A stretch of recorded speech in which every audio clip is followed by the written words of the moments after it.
Hello students, welcome to our next class of English subject, and for today's our topic is chapter number 3 of reader named as a wise lesson.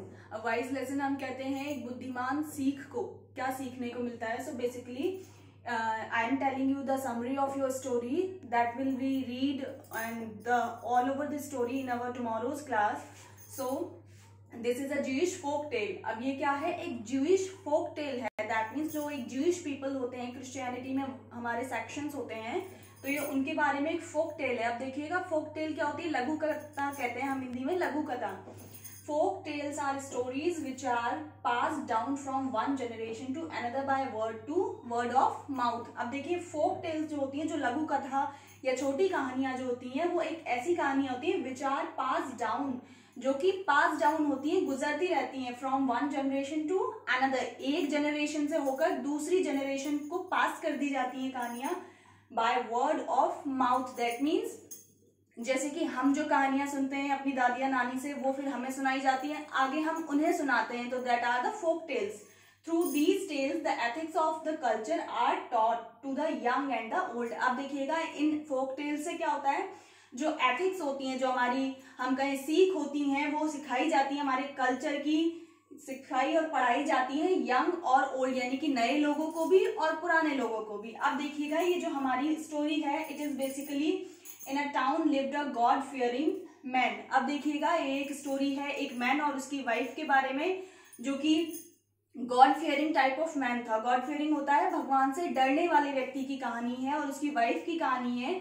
अब इसमें देखिए क्या होता है. One day उसकी wife जो है वो प्रेग्नेंट हो जाती है. She became pregnant and then after listening all the news he was very happy, and in his happiness he told her wife that they will have a son and he shall inherit his name and increase his fame.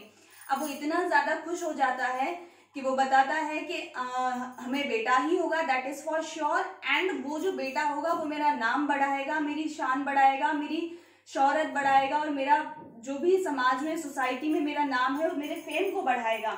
लेकिन क्या होता है, but the wife replied that, ये सब सुनने के बाद उसकी वाइफ उसको जवाब देती है that the future is unknown, कि फ्यूचर जो है वो अननोन है, and he should not have spoken such ideal word, और उसको इस तरीके के आइडियल वर्ड्स नहीं इस्तेमाल करने चाहिए, because God there is one more power who control everything beyond the power of man, and that is God. God is that thing और that natural power that controls everything. So now moral of the story, do not boast yourself, कि हमें कभी भी अपनी खुद की तारीफ नहीं करनी चाहिए. For you do not know what will happen to you next, क्योंकि हमें नहीं पता कि अगले पल हमारे साथ क्या होने वाला है. इसीलिए हमें फ्यूचर की प्लानिंग अभी से कर नहीं रखनी चाहिए. हमें सोच समझकर बातें करनी चाहिए, एंड क्योंकि यही हमारी फ्यूचर प्लानिंग को काम नहीं करता है. फ्यूचर हमारा गॉड डिसाइड करता है, और वो एक गॉड फियरिंग मैन था, इसलिए उसने उसकी बात मानते हुए वो बात वहीं समझ ली. So that is for your summary, and we will teach the whole story of the chapter in our tomorrow's class. Thank you.